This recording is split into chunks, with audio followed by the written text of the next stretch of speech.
우리가 그 아이들이나 어른들이나 다툼을 할 때 방법은 달라도 그 핵심을 보게 되면 누가 크냐라고 하는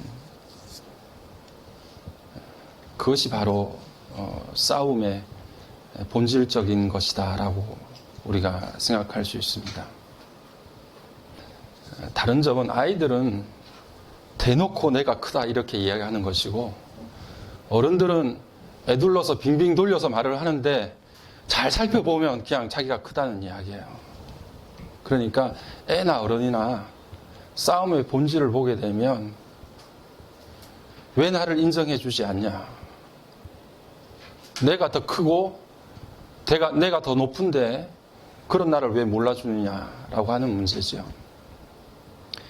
여러분, 유치원 아이들도 3명만 모이면 그 중에 한 녀석이 자기가 규칙을 세우고 그 규칙대로 다른 애 2명이 따라오기를 원해요. 그것 때문에 싸웁니다.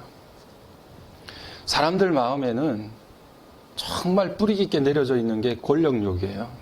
권력이라고 하는 건 다른 게 아니라 다른 사람을 통제하려고 하는 마음속의 그런 욕심입니다.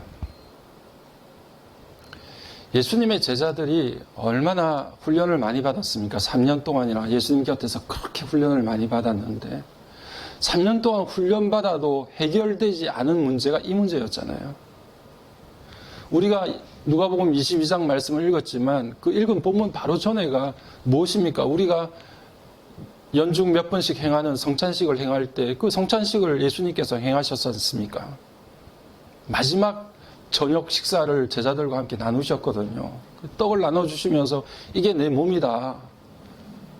잔을 나눠주시면서 이게 내가 너희를 위해 흘릴 피다 라고 말씀하시면서 내가 너희를 위해서 이렇게 죽음의 대가를 치루어야 된다라고 하는 것을 말씀하시면서 이게 이 땅에서 너희들과 나누는 마지막 식사, 마지막 저녁 만찬이다 이렇게 이야기를 하시는데, 그 사건을 경험하고 그 이야기를 들은 다음에 제자들이 했던 행동이 바로 그들 가운데 다툼이 일어났는데 그 다툼의 핵심이 뭐냐면 누가 크냐. 이 정도로 사람들 마음속에 담겨져 있는 권력욕이라고 하는 것은 너무 뿌리가 깊어서 그것을 캐내기가 힘듭니다. 그렇게 생명처럼 모셨던 예수님께서, 선생님이 당장 이제 잡혀와서 십자가에서 죽게 된다고 하는데 그 죽음을 앞두고도 누가 크냐, 내가 어느 자리에 있냐, 이것을 가지고 다투는 것이 인간의 본성입니다.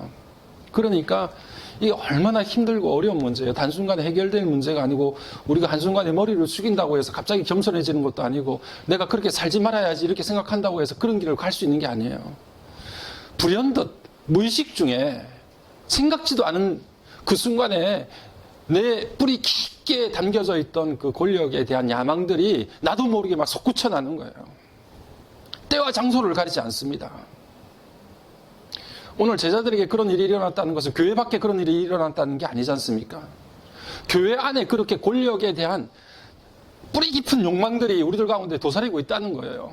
제자들 가운데 그렇게 있었다는데, 예수님 곁에서, 우리는 예수님을 한 번도 본 적이 없지만 살아계신 예수님 곁에서 3년 동안 훈련받았던 제자들이 마지막 순간에도 그렇게 권력욕을 드러내면서 그렇게 다투고 싸우고 했는데 우리야 오죽하겠습니까?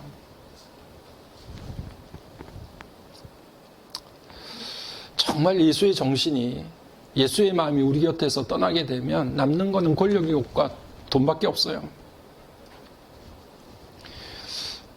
일본에서 아베 전 총리가 죽었는데 우리가 잘 아는 것처럼 그 죽인 사람이 통일교와 관련된 사람이라고 그렇게 밝혀졌습니다. 그 가족의 내력을 이렇게 보니까 할아버지가 건설업을 하셨고 그 건설업을 하셨던 것을 아버지에게 물려줬는데 그 아버지가 그것을 물려받고 사업을 하다가 일찍 돌아가셨어요. 그러니까 어머니가 또 그 건설회사를 운영을 했는데 그 어머니가 그 건설회사의 돈을 대부분을 통일교에다 갖다 바친 거예요. 그러니까 이 아들은 머리도 뛰어나고 대학도 우수한 대학을 들어갔는데 돈이 없어서 학교를 못 다닐 지경이 된 거예요. 그의 형은 4, 5년 전에 정신병이 들어가가지고 힘들고 어려운 순간을 겪다가 그냥 자살해서 죽어버렸습니다. 그러니까 집안이 풍비박산이 난 거죠. 그러니까 이 아들의 마음속에는 통일교에 대한 원한과 막 이런 것들이 너무 분노가 가슴에 가득했던 사람이에요. 그러니까 이 사람은 처음부터 아벨을 죽이려고 한 게 아니라 한학자를 죽여야 되겠다. 죽은 문선명의 아내가 되는 한학자를 죽여야 되겠다. 이걸 계속해서 생각을 하고 계획을 했는데 도저히 그것이 실현되기가 어려우니까 이제 아베 총리를, 전 총리를 목표물로 삼았던 거죠. 일본에서 통일교는 한국에서 그 신도수들보다 훨씬 많습니다. 왜냐하면 일본에 본격적으로 통일교가 뿌리를 내리고 거기서 활동을 한 게 벌써 50년 전이에요. 그러니까 아베 전 총리의 할아버지 때부터 통일교가 가가지고 작업을 다 한 거예요. 그러니까 어마어마한 힘들을 일본에서 구축을 해 놓은 겁니다. 여러분, 이단 세력들을 보게 되면 결국에는 돈과 권력을 계속해서 크게 만들어서 그 모든 것들을 거머쥐는 게 그 최종적인 목표예요.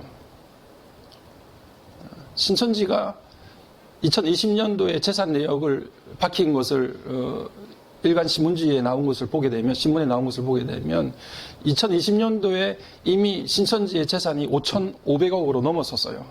그리고 연간 현금 흐름이 1조가 넘는다고 그래요. 그러니까 신천지에서 1년 동안 현금이 왔다 갔다 하는 돈이 1조가 넘어요. 그러니까 어마어마한 조직으로, 그 대부분이 무엇입니까? 신도들이 다 갖다 바친 돈을 가지고 그렇게 재산을 불린 거죠.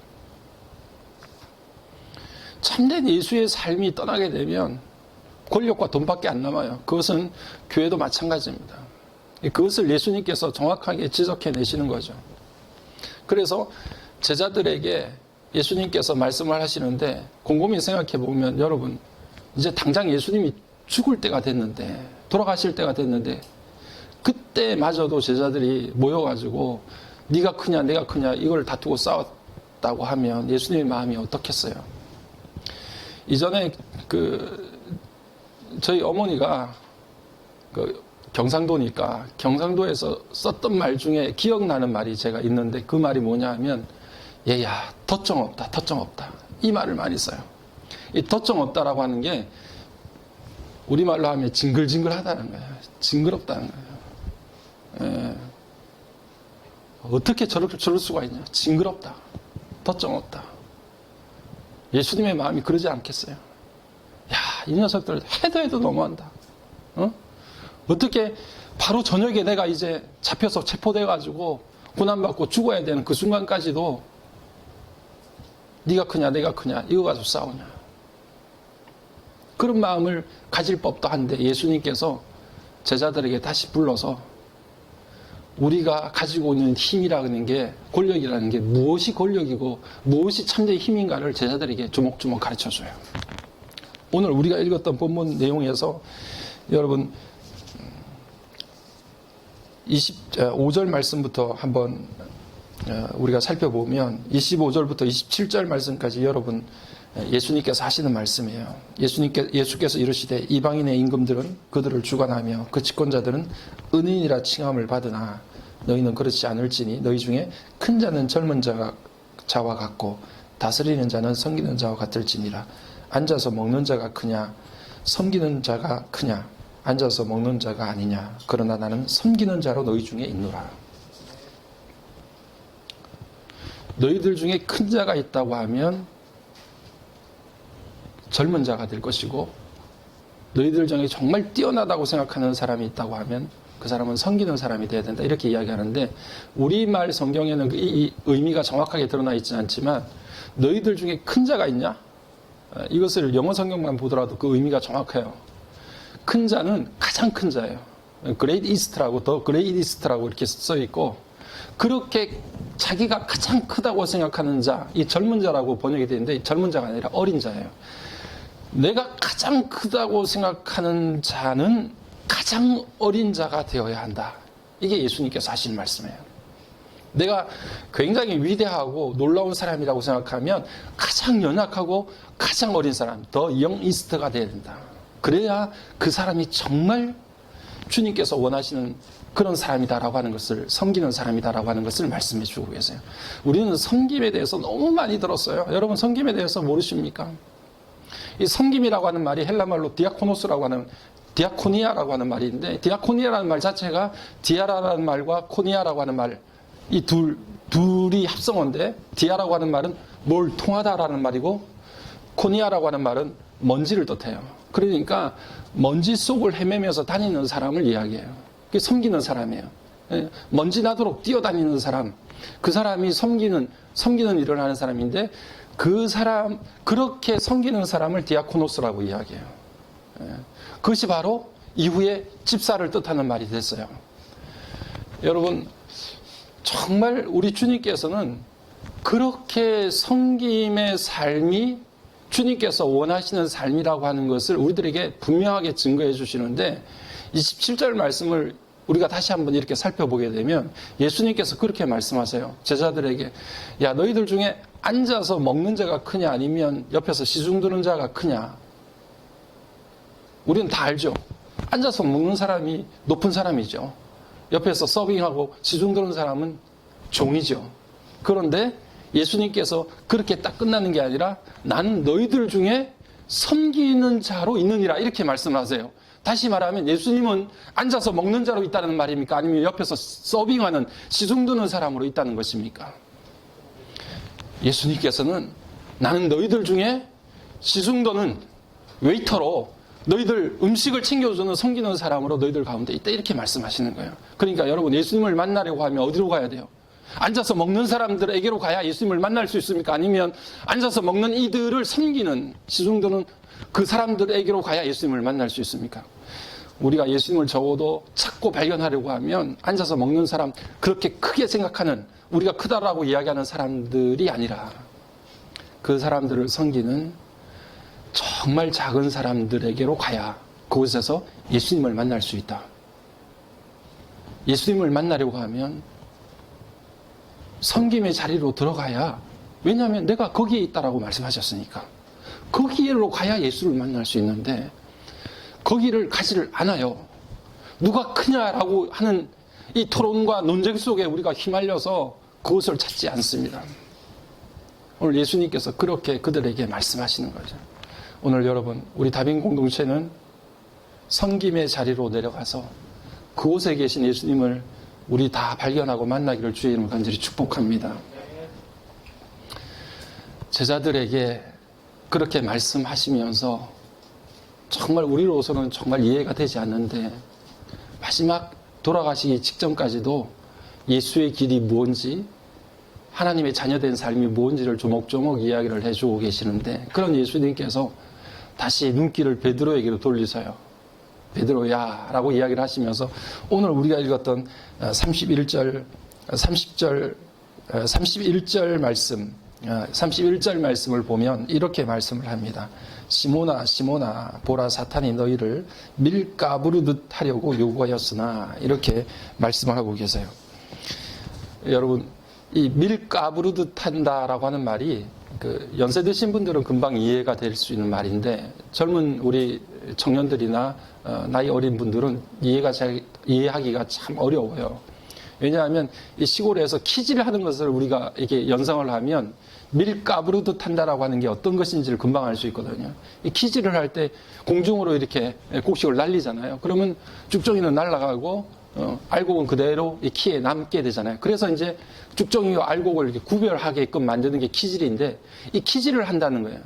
밀가부르듯 요구하였다라고 하는 것은 마귀가, 사탄이가 너희들을 그렇게 키질을 하는 것처럼 정신없게 만드는 거예요. 막 몰아치는 거예요.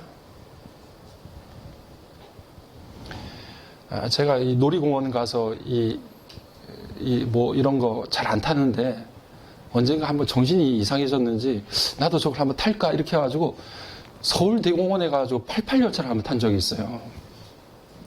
올라가자마자 야, 내가 그걸 왜 탔을까 막 후회가 되기 시작하는데, 막 떨어지면서 정신이 없더라고. 빙빙 돌고 하는데 막, 야, 지옥이 여기다 이런 생각이 들더라고요. 야, 얼마나 사람을 막 떨어지고 올라갔다가 막 굴리고 뭐 정신이 없잖아요. 밀가부르듯 한다는 말이 그 말이에요. 여러분, 마귀가 우리를 정신없게 만들어요. 정말 혼미하도록 만드는, 사탄은 언제나 우리를 그렇게 만들거든요. 여러분, 욥기서를 한번, 우리가 고난의 대명사라고 하는 욥기서를 한번 읽어보게 되면, 욥기서 1장을 이렇게 우리가 한번 살펴보면 그렇습니다. 한날은 종이 욥에게 달려와서, 주인님, 갑자기 구수 사람들, 이상한 사람들이 와가지고 당신의 재산을, 양과 염소를 다 빼앗아가고 종들을 다 죽였습니다. 라고 보고를 해요. 그런데 그 보고를 하고 있는 동안에 또 다른 종이 달려와요.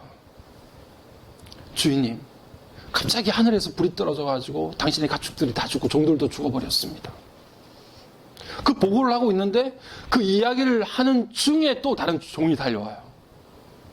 또 어떤 사람들이 와가지고 당신의 재산들을 다 탈취해버리고 종들을 죽였습니다. 또 그 이야기를 하는 중에 누군가 달려와요.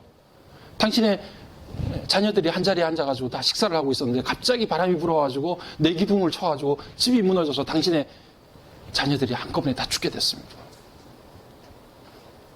그리고 욥도 몸이 상하게 되고 아내도 떠나게 되고, 1장을 보게 되면 이야기를 하는 중에라고 하는 말이 계속 반복돼요.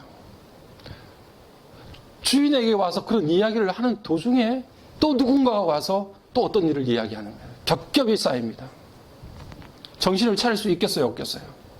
밀가부르듯 해요. 우리를 완전히 녹초로 만들어요. 정신을 못 차리도록 막 밀어붙이는 거예요. 여러분, 그때 우리 생각하세요. 사탄은 우리를 그렇게 밀어붙인다. 정신을 못 차리게 만든다. 재산 문제가 터지면 건강 문제가 터지고, 건강 문제가 터지면 인간관계 문제가 터지고, 줄줄이 엮여져서 이게 도대체 어떻게 뭘 어디서부터 해결해야 될지 알지 못할 정도로 우리를 혼미하게 만들어요. 예수님께서 그것을 베드로에게 말씀하신 거예요. 베드로야, 사탄이 너희들을 밀가부르듯 그렇게 정신없게 흔들어대도록 그렇게 요구를 했다. 사탄은 우리를 그렇게 만들기를 원해요, 여러분. 그러니까 정말 어떤 해결책이 없고, 야, 어떻게 해도 이렇게 복잡하게 꼬이지라는 생각이 들 때 사탄이 우리를 그렇게 밀어붙이고 있구나, 이렇게 생각하셔야 돼요. 그때 예수님께서 베드로에게 그렇게 말씀을 하세요. 사탄은 밀가부르듯이 그렇게 요구하고 그렇게 하기를 원했지만, 베드로야, 나는 너를 위해서 기도했단다. 뭘 위해서 기도했느냐 하면 네 믿음이 떨어지지 않게 해달라고 기도했단다. 이렇게 말씀하세요.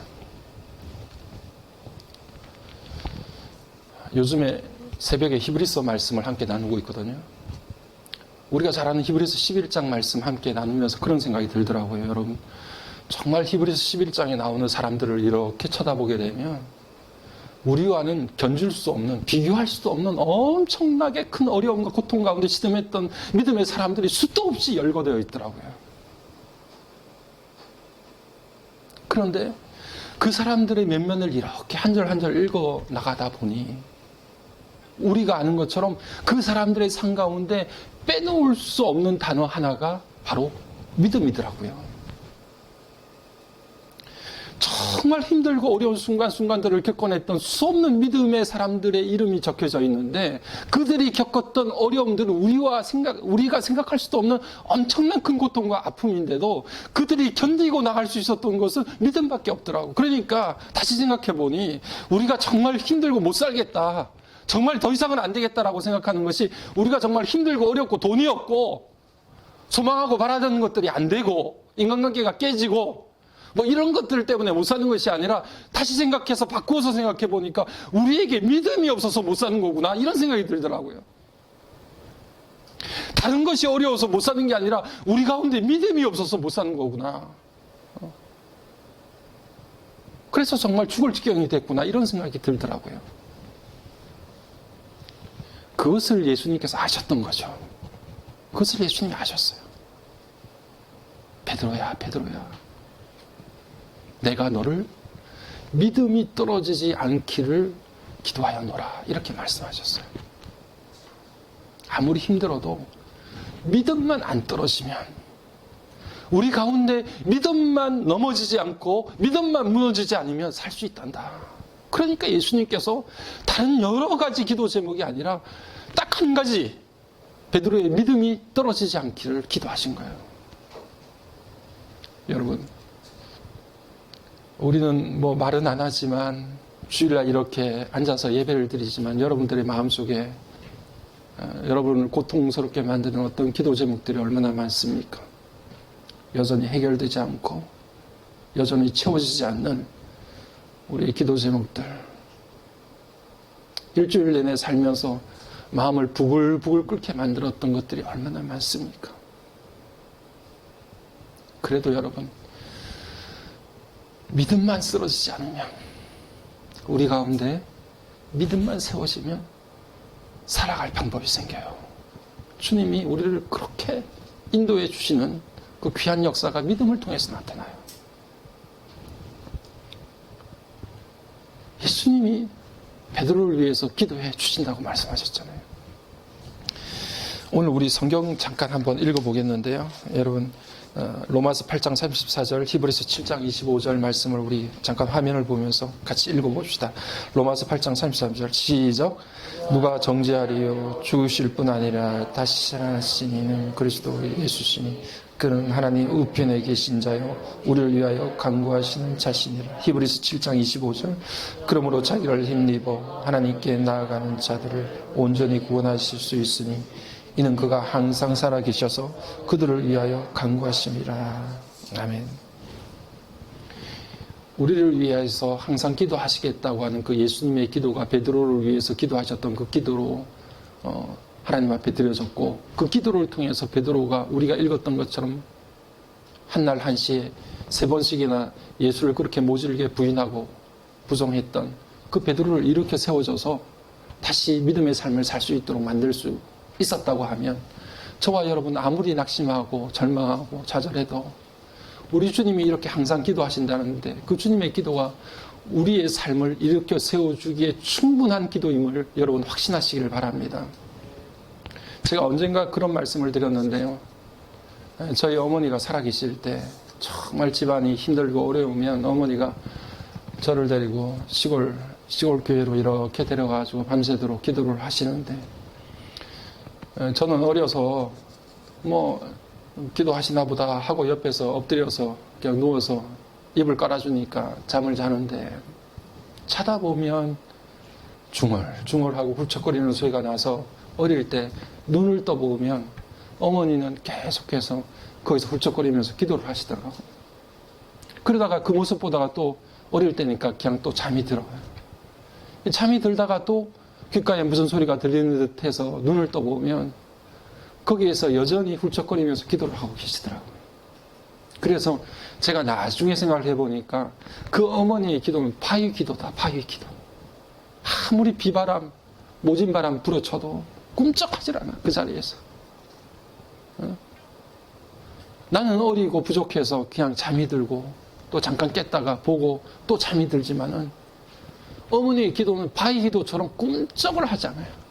그냥 그 자리에서 모진 비바람 다 맞으면서 거기서 기도를 하고 계시더라고요. 제자들과 예수님이 그러지 않았습니까?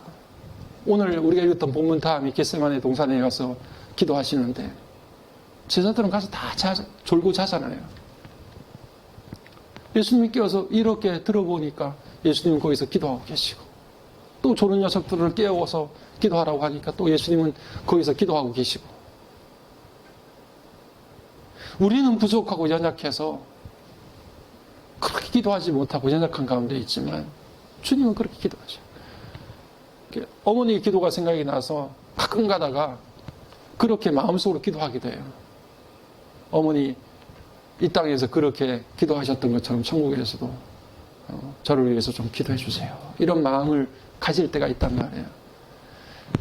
이 땅에서 누군가가, 우리의 부모든 내가 사랑하는 사람이든 그 누군가가 우리를 위해서, 나를 위해서 기도하는 것도 그렇게 힘이 돼요, 여러분.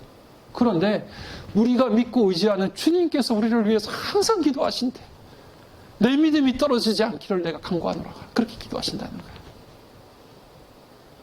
그 기도가 예수님을 그렇게 신랄하게 비방하고 부인했던 베드로를 이렇게 세우잖아요. 이렇게 세우잖아요. 네? 다시금 믿음의 길을 가도록 만들잖아요. 그리고 오늘 우리가 나누었던 마지막 말씀에서 예수님께서 야 베드로야 너 다시 돌이켜서 일어나서 너의 형제들을 굳세게 해라. 이렇게 말씀하시는 당부를 하신단 말이에요. 여러분 예수님께서는 우리의 믿음이 그렇게 다시 일어나서 믿음이 떨어지지 않고 일어나서 우리가 굳세게 세워지기를 간절히 소망하세요. 오늘 저와 여러분 믿음 굳세지기를 간절히 소망합니다. 우리가 선하고요 착한 삶을 살아야 되지만 예수님께서는 정말 여러분 우리 모두가 다부진 믿음을 갖기를 원하세요. 굳센 믿음, 옹골찬 믿음, 당찬 믿음.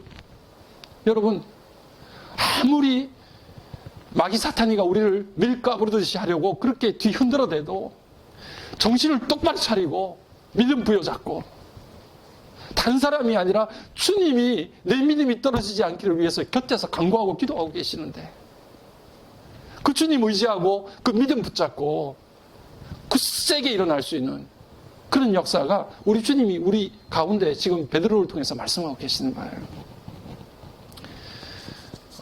제가 우리 교회도 이제 5년이 됐고 여러분들의 삶도 이렇게 놓고 기도를 하면서 마음속에 들었던 오늘의 결론이 무엇이냐 하면 우리 다민교회가 이제 다부진 공동체가 되어야 되겠다. 다부진 믿음의 공동체가 되어야 되겠다. 이런 생각을 마음속 깊이 했어요.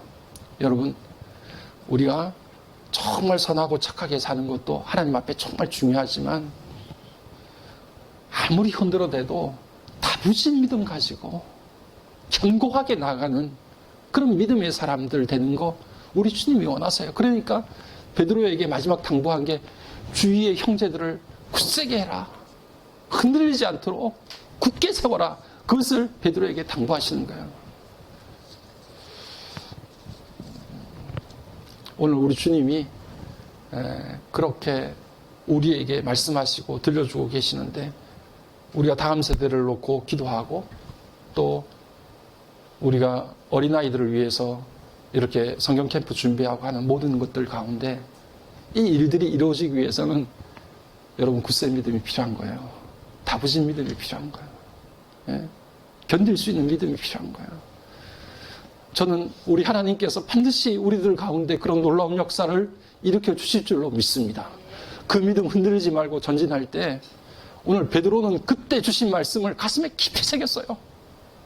그때 마지막 내가 예수를 부인하게 되는 그 직전에 예수님께서 나에게 말씀하신 내 믿음이 떨어지지 않기를 내가 기도하고 있다. 굳세여라 라고 말씀하신 그 말씀을 가슴에 담은 거예요. 그래서 오늘 묵도 시간에도 우리 목사님이 말씀을 하셨지만 베드로전서 5장 10절 말씀 가운데 그렇게 베드로가 다시 베드로전서에서 이야기를 하는 거예요. 우리 마지막으로 한번 읽어봅시다. 베드로전서 5장 10절 말씀 함께 읽겠습니다. 나왔나요? 네, 시작. 그리스도 안에서 너희를 부르사 자기 영원한 영광에 들어가게 하시니가 잠깐 고난을 당한 너희를 친히 온전하게 하시며 굳건하게 하시며 강하게 하시며 털을 견고하게 하시리라. 아멘. 베드로가 이 말씀을 너무 가슴 깊이 담았으니까 네. 주님께서 나에게 주신 그 말씀 견고하게 하고 강하게 하고 굳세게 해라. 이 말씀을 가슴에 담고 우리의 믿음이 그렇게 되기를 간절히 소망을 했던 거죠. 오늘 주님이 저와 여러분을 위해서 기도하고 계십니다. 중하나 믿음 떨어지지 말아라. 다빈 공동체야. 아무리 힘들어도 믿음 떨어지지 말아라. 집사님 믿음 떨어지지 마세요. 신방할 때 여러분 목사가 신방을 하게 되면 각 가정 집사님 누구를 만나도 이야기를 다 들은 이후에 동일하게 하는 말이 그 말입니다. 집사님 위해서 기도하겠습니다. 목사들이 다 그렇게 이야기하죠. 네? 그렇게 이야기해도 목사는 깜빡깜빡 잊을 때도 있어요. 기도하는 것을 놓칠 때도 있어요. 그런데 여러분 목사가 아니라 우리 예수님께서 누구 집사야, 누구 성도야, 내가 너를 위해 기도한다. 이렇게 말씀해 주시는 거예요. 그 선한 힘이 우릴 감싸시니 믿음으로 일어날 일 기대하네. 주 언제나 우리와 함께 계셔. 하루 또 하루가 늘 새로워. 주께서 밝히신 작은 촛불이 어둠을 헤치고 타오르네. 그 빛에 우리 모두 하나 되어 온 누리에 비추게 하소서. 이 고요함이 깊이 번져갈 때 저 가슴 벅찬 노래 들리네. 다시 하나가 되게 이끄소서. 당신의 빛이 빛나는 이 밤 그 선한 힘이 우릴 감싸시니